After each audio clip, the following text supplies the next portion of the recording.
jamaah, oh jamaah. Alhamdulillah. Alhamdulillahirrabbilalamin, senang sekali kita masih di Islam itu Indah. Dan buat jamaah yang baru bergabung, kira-kira lagi bingung nih, lagi bahas tema apa sih? Tema kita adalah rahasia menjadi lelaki yang dirindu surga.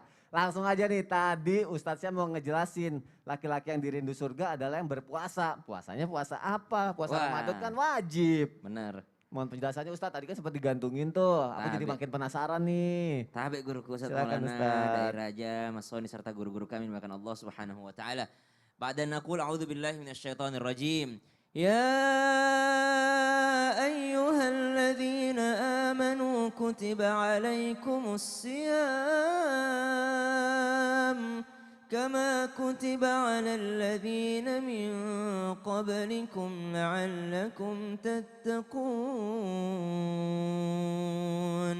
Wahai orang-orang yang beriman, diwajibkan atas kalian berpuasa. Jadi ada puasa yang wajib. Mana itu? Puasa bulan Ramadan agar kalian bertakwa. Sebagaimana orang-orang sebelum kalian agar kalian bertakwa. Dan syaratnya orang masuk surga itu ketakwaan. Jadi ketakwaan inilah yang mengantarkan kita ke dalam surganya Allah Subhanahu wa taala, itu pun biiznillah, karena izinnya Allah Subhanahu wa taala. Jangan karena udah rajin puasa udah merasa masuk surga, tapi karena izinnya Allah Subhanahu wa taala. Ada ayat-ayat harapan dalam Al-Qur'an. Salah satu ayat harapan ada dalam surah Fatir.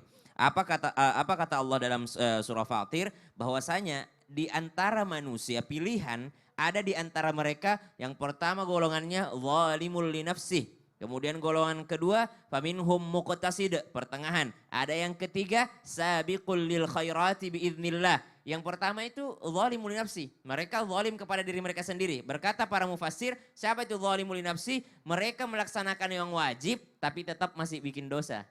Ya, jadi puasa Ramadan, tapi di luar Ramadan ya masih berdosa juga gitu. Ya. Atau masih bulan Ramadan masih berdosa juga. Yang kedua tengah-tengah. Ya muqtasid, dia melaksanakan kewajiban tapi tidak melaksanakan sunnah. Ya, tidak melaksanakan sunnah. Jadi puasanya Ramadan doang gitu ya. Enggak ada puasa Syawal, tidak ada puasa Muharram, tidak ada puasa Ayyamul Bid ya, 13, 14, 15 setiap bulan Qamariyah, ya tidak ada sunnahnya, tapi dia melaksanakan kewajibannya. Yang ketiga, yang paling bagus, sabiqul lil khairati biiznillah. Dia melaksanakan kewajiban dan melaksanakan juga sunnah. Jadi puasa di Ramadan, kemudian puasa juga sunnah-sunnahnya. Subhanallah. Apa kata Allah?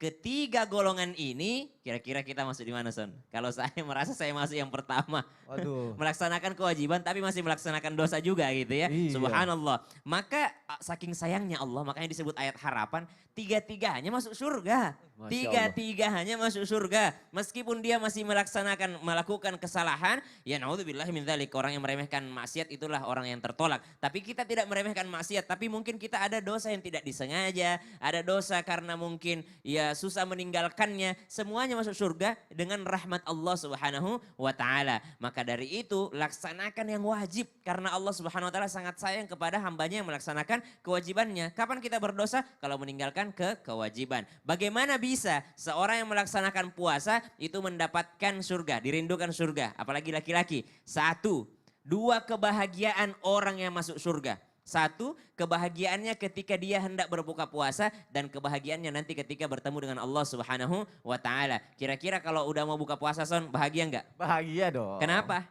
Mau minum. Mau minum? Iya. Sebenarnya kebahagiaannya orang mau berbuka bukan karena dia melihat makanan. Tapi kebahagiaannya karena dia, I get it, saya berhasil gitu loh. Saya berhasil dari subuh sampai maghrib saya nahan, saya berhasil. Itu yang paling membahagiakan sebenarnya. Apalagi laki-laki, laki-laki itu suka tantangan. Oh iya benar, benar banget. Saya berhasil sampai finish tuh kayak kebahagiaan banget gitu. Jadi kayak kebahagiaan luar biasa. Bukan karena makannya, tapi karena yang kedua kebahagiaannya karena bertemu dengan Allah. Masya Allah, jadi kalau bisa wajib dan sunnahnya dijalankan itu ya. Insya Allah, dan ada pintu surga namanya Ar-Rayyan khusus bagi as-saimin, orang yang berpuasa. Masya Allah, terima kasih Ustaz Syam untuk penjelasan.